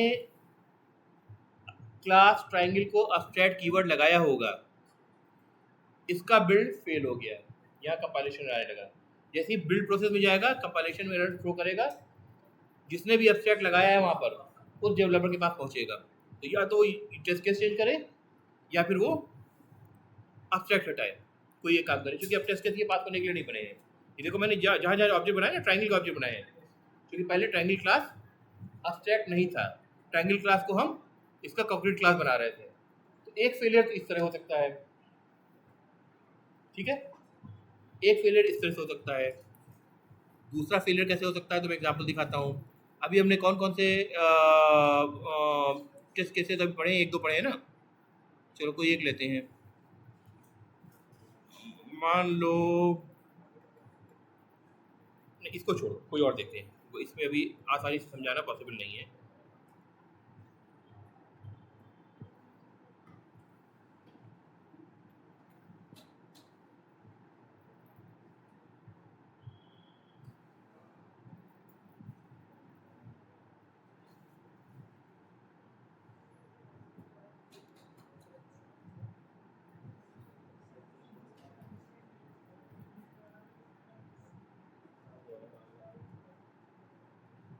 यही कर लेते चलो। देखो ये देखो मेथड, देखो ये मेथड क्या कर रहा है, ये टेस्ट केस क्या कर रहा है। हर देखो टेस्ट केस के ऊपर एनोटेशन है टेस्ट। ये आप नहीं लिखोगे तो जे यूनिट पहचान नहीं पाएगा कि टेस्ट केस है, इसको लिखना मैंडेटरी है। यहाँ पर मैंने आपको बताया कि एनोटेशन जो होता है ये कमेंट नहीं होता है, कमेंट हमारे लिए होता है डेवलपर के लिए, ये कमेंट है सब क्लास स्पेसिफिक वैलिडेशन, ठीक है। क्या हम वैलिडेशन वो सारे लगा रहे हैं, टेस्ट लगा रहे हैं जो ट्रायंगल क्लास के लिए नहीं होंगे, सब क्लासेस के लिए है, राइट। ये हमारे लिए कमेंट है। ये जो है ये जे यूनिट फ्रेमवर्क के लिए कमेंट है कि ये जो है एक टेस्ट केस है जिसको सेपरेटली रन करना है। वो जो दिखा रहा है ग्रीन टिक दिखा रहा है ना, उसमें एक ये भी दिखाएगा, ठीक है। अब इसमें देखो ये क्या कह रहा है, test invalidate equilateral triangle throws exception. क्या नाम से समझ में आ रहा है, हम किस चीज़ को टेस्ट कर रहे हैं, इनवैलिड इक्विलेटरल ट्रायंगल। अगर इक्विलेटरल ट्रायंगल इनवैलिड हो, जैसे 5 तीनों साइड ना हो, एक साइड कुछ और हमने दे दिया, ठीक है, तो उसमें क्या होगा, ट्रायंगल जो है इक्विलेटरल ट्रायंगल क्लास जो है एक्सेप्शन थ्रो करता है ना। ध्यान आ रहा है, एक कोड दिखाऊं आपको, कोड दिखाता हूँ इक्विलेटरल ट्रायंगल का। देखिए आप व्हाइट बोर्ड टच कर रहे हैं ना, कोड हमारे सामने ओपन है ना, कोड देखने को किसी मना नहीं करा है ना। देखो इक्विलेटरल ट्रायंगल के अंदर का ये ट्रायंगल क्लास के अंदर अलग वैलिडेशन लगे हैं, ये इक्विलेटरल ट्रायंगल के वैलिडेशन है। If side 1 is not equal to side 2 and side 2 is equal to side 3, इन सब का नॉट, यानी इनमें से कोई एक भी कंडीशन अगर फेल हो रहा है तो throw illegal argument exception, all sides must be equal for equilateral triangle, correct. तो ये एक्सेप्शन थ्रो कर रहा है, अब ये टेस्ट केस पास कर रहा है, राइट। अब जो हमने इसका जो टेस्ट केस लिखा है कहाँ गया, टेस्ट ट्रायंगल ये वाला, इसको अब पढ़ते हैं हम। इसके अंदर क्या हो रहा है, असर्ट थ्रोज, जैसे असर्ट इक्वल होता है ना, जो एक्सपेक्टेड वैल्यू और जो आउटपुट आ रहा है फंक्शन से, उसकी इक्वलिटी को चेक करके बताता है कि अगर सही है तब तो टेस्ट रन कर रहा है, वरना बोलता है टेस्ट फेल हो गया। असर्ट इक्वल मेथड जब हमने ऊपर देखा था, उसी तरह ये असर्ट थ्रो मेथड है जो ये चेक कर रहा है कि फंक्शन जो हम ऑब्जेक्ट बना रहे हैं उसके अंदर ऑब्जेक्ट बनाते वक्त या किसी फंक्शन को कॉल करते वक्त अगर कोई एक्सेप्शन थ्रो हो रहा है तो वो जो एक्सेप्शन है सेम यही एक्सेप्शन थ्रो हो रहा है या नहीं थ्रो हो रहा है या किसी और टाइप का थ्रो हो रहा है, ठीक है। तो ये सेम चीज़ है, इधर ये एक्सपेक्टेड चीज़ है, इधर वो है जो एक्चुअली होगा। लेकिन अब इक्वल सी के लिए चेक नहीं कर रहे हैं हम किसके लिए कर रहे हैं, एक्सेप्शन के थ्रो होने के लिए। और इसके पास होने का मतलब ही यही है कि वही एक्सेप्शन थ्रो होना चाहिए जो लेफ्ट हैंड साइड में मौजूद है, और नाम क्या है, इलीगल आर्गुमेंट एक्सेप्शन। जाहिर सी बात है, अगर तीनों आर्गुमेंट सेम नहीं है, मैंने वो कंडीशन वहाँ चेक करी है कोड में, जो कि अभी आपको मैंने दिखाया यहाँ पर इक्विलेटरल ट्रायंगल में, इस जगह पर कि side 1 double equal to side 2 and side 2 double equal to side 3, इनमें से कोई एक भी फेल कर रहा है, यानी इसका फॉल्स रिजल्ट आ रहा है, तो थ्रो कर दे illegal argument exception with a message all sides must be equal in for an equilateral triangle. ये थ्रो होना चाहिए। तो हम इस इक्वलिटी, ये जो इक्वलिटी को चेक नहीं कर रहे बल्कि इस एक्सेप्शनल के थ्रो होने की पॉसिबिलिटी को चेक कर रहे हैं अपनी बात। अच्छा, ये जो देख रहे हो ना तुम, इसको हम बोलते हैं लैम्डा। देख रहे हो लैम्डा, एम्प्टी जैसा। इसको समझो ऐसा है डिटेल में जब पढ़ोगे समझ में आएगा, मैं भी समझाने के लिए बोल रहा हूँ। इसको समझो ऐसा है जैसे कोई फंक्शन हो या ब्लॉक ऑफ कोड हो, ठीक है। अब जैसे फंक्शन या ब्लॉक ऑफ कोड का मैं एग्जाम्पल बताऊँ कि मैं ऐसे लिख रहा हूँ, ट्राई, ठीक है, पुराने अपने ट्राई कैच वाला जो आपका था उसको अगर याद है तो ध्यान दो उसको। Triangle T is equal to new equilateral triangle, ठीक है, 4,5,6, ठीक है। इक्वल ट्रायंगल नहीं है ये, लेकिन मैं बना रहा हूँ क्लास इक्वल ट्रायंगल की, राइट। अच्छा, यहाँ पे एक डाल देते हैं, सॉरी, बूलियन टेस्ट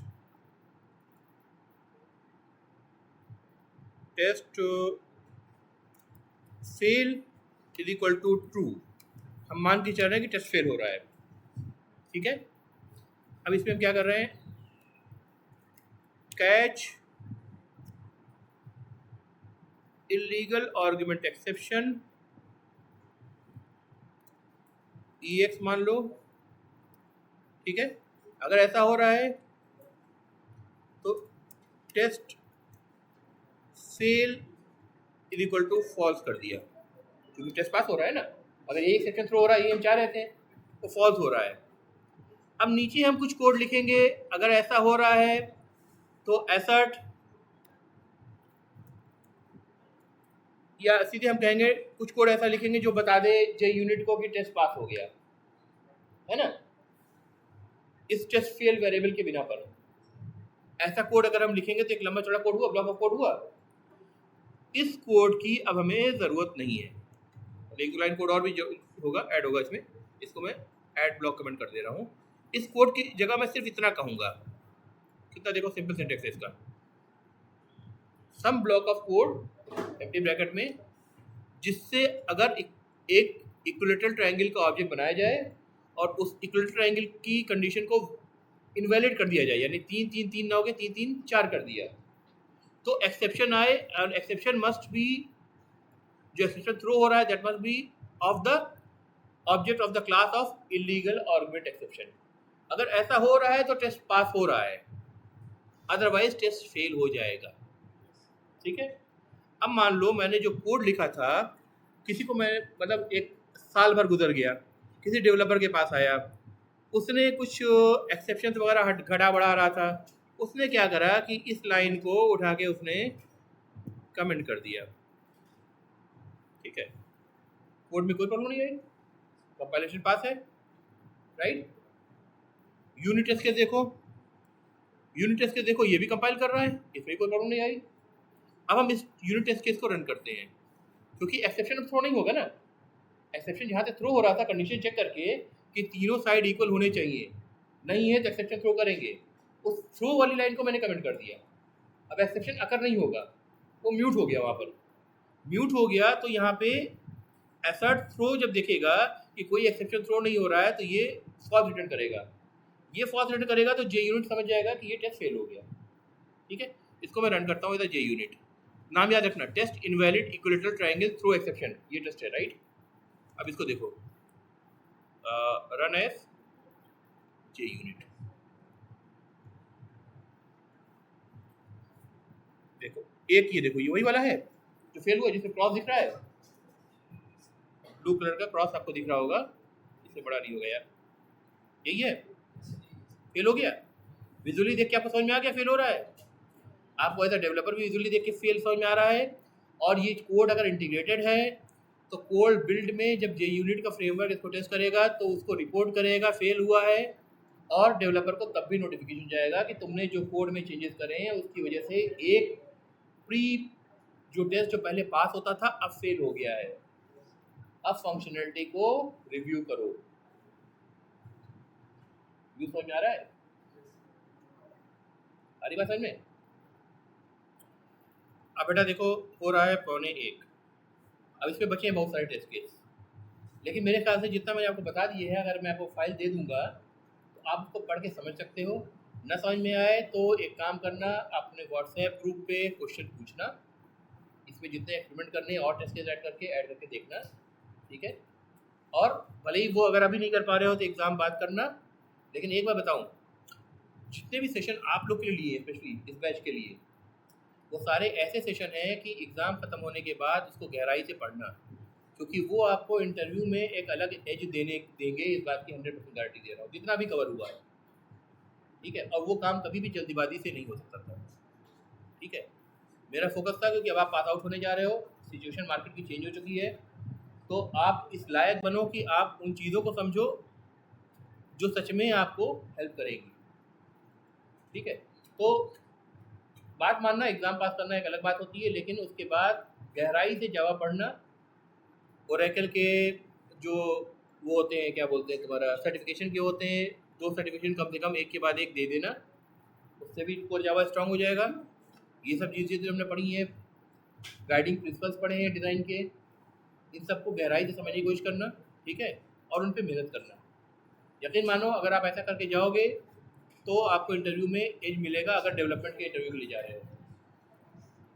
बाकी आपकी मर्जी, ठीक है भाई, तो रोक रहे हैं इस पर।